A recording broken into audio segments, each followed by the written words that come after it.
আসসালামু আলাইকুম ভাইয়া। ভাইয়া কি ব্যস্ত? ওয়ালাইকুম আসসালাম। তুমি কিছু বলবা? ভাইয়া আমি সকালতে না খাই রয়েছে, আপনার গাড়িটা পরিষ্কার করে দিই। আমার গাড়ি পরিষ্কার করে দিলে তোর লাভ কি? ভাই আপনি আমাকে কিছু টাকা দিতেন, ওই টাকা দিয়ে আমি কিছু খাইতাম। এই বেটা, আমি কি তোরা কইছি আমার গাড়ি পরিষ্কার করে দিতে? এই ছোট করে বাচ্চা, কি রে বেটা, তোরা কি নতুন ধান্দা শুরু করছো? তোরা মানুষের গাড়ি পরিষ্কার করে দিবি, মানুষের ময়লা হালাবি, আবার টাকাও নিবি? ভাই আমি সকালতে না খেয়ে আছি, কেউ আমাকে কাজ দিচ্ছে না, এই জন্য আপনার কাছে আসছে। তোরা দেখে আমার সন্দেহ হইতেছে, তুই কি মাথার সাথে পালাইছিস নাকি? না ভাইয়া, মানে আসলে আচ্ছা যা যা, আমি বুঝছি, এখন আমার মালিকের তুই এখন যা।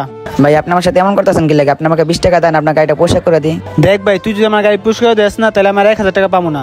কেন ভাই, আমার পরিষ্কারের সাথে আপনি 1000 টাকার তফাৎ কি? আরে বেটা, এই গাড়ি ওয়াশের কথা কয়ে মালিকের কাছ থেকে আমি 1000 টাকা নেই, তারপর আমি নিজে পরিষ্কার করি। এখন যদি তুই পরিষ্কার করস, তাহলে আমি আর 1000 টাকা পাবো না। ভাই দরকার হলে আপনি আমাকে 20 টাকা দেন, আপনার গাড়িটা পরিষ্কার করে দিই, আপনি 1000 টাকা নিয়েন। এই বেটা, এটা পরিষ্কারের জায়গা না, এখন মালিক দেখলে আমার সাথে চিলাচিলি করবো। যা তুই ভাই এনতে যা।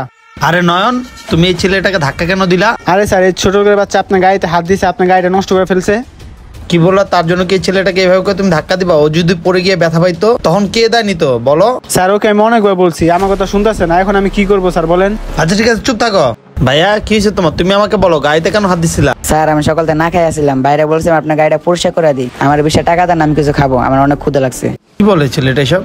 তারপর এটা শুনে ভাই আমার সাথে খারাপ ব্যাপার করছে, ওকে আমাকে ধাক্কাও দিয়েছে। স্যার ওই যা বলতেছে সব মিথ্যা কথা বলতেছে। এই ছোট করে বাচ্চা মানুষের সুখ দেখতে পারে না। চুপ থাকো নয়ন, কে সত্য বলতেছে আর কে মিথ্যা বলতেছে দুইজনের চোখ দেখে আমি বুঝতে পারতেছি। তুমি এত বড় একটা অন্যায় কাজ করতে পারলা? ছি, আর তুমি এতটাই খারাপ ছেলে আমি কখনো কল্পনাও করতে পারি নাই। তুমি একজন এতিম ছেলের সাথে রাস্তাঘাটে খারাপ ব্যবহার করলা? তোমার কি একটু বিবেকে বাজলো না এতটুকু একটা ছেলের সাথে খারাপ ব্যবহার করতে? তুমি একটাবার ভাবো তো, তুমি যদি আজকে ওর জায়গা থাকতা তাহলে তুমি কি করতা? আল্লাহ তাআলা তোমাকে ভালো একটা জব দিছে, খাওয়া থাকার জায়গা দিছে, এই জন্য মনে হচ্ছে মানুষকে মানুষ মনে করতেছ না, তাই না? শোনো নয়ন, একটা কথা মনে রাখবা, অহংকার পতনের মূল। এখনো সময় আছে তোমার হাতে, তোমার চাকরি চলে যাওয়ার আগে ওর কাছে এখনই মাপ চাইবা। স্যার কিন্তু আবার কিন্তু কি? স্যার ওনাকে কিছু বলা লাগবে না, আমি আপনার গাড়িটা পরিষ্কার করে দিই, আমাকে 20 টাকা দিন। ছেলেটা আসলেই ভালো। না ভাইয়া দাঁড়াও, আজকে তোমার সাথে সে অন্যায় করছে, একদিন আরেকজনের সাথে অন্যায় করতে পারে। আর দেখো নন, ছেলেটা কতটা ভালো, তোমাকে সে মন থেকে ক্ষমা করে দিছে, তাও তুমি একবার ওর কাছে মাপ চাইলে না। ঠিকই বলছেন স্যার, আমি বুঝতে পারি নাই, কিছু টাকার জন্য আমি মানুষকে মানুষ মনে করি নাই। কিন্তু আপনার কথা শুনে আজকে আমি বুঝতে পারলাম যে কারোর সাথে খারাপ ব্যবহার করতে নেই। ভাই তুমি আমার ছোট ভাইয়ের মতো, তুমি মনে কিছু নিও না, আমাকে মাফ করে দিও।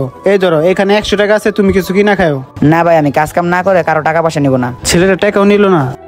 ভাইয়া তোমাকে আর কোনো কাজ কাম করতে হবে না, তুমি আমার সাথে চলো, তোমাকে আজকে আমি পেট ভরে খাওয়াবো, তারপর আমি তোমার ব্যাপারে জানবো তোমার কি সমস্যা। কিন্তু ভাইয়া। আরে রাখো তো তোমার কিন্তু। নয়ন তুমি এখানে থাকো, আমি ওখানে হোটেলে গেলাম। বন্ধুরা, এই সমাজে অনেক মানুষ আছে যারা এতিমদেরকে দেখতে পায় না, তাদেরকে বলতেছি একটাবার ওদের জায়গায় থাইকা ভাবতেন তাহলে বুঝতে পারতেন। এই ভিডিওটা ভালো লেগে থাকলে অবশ্যই শেয়ার দেবেন। থ্যাংক ইউ সো মাচ ভিডিওটা দেখার জন্য। নতুন কে থাকলে অবশ্যই আমাদের ফলো করবেন।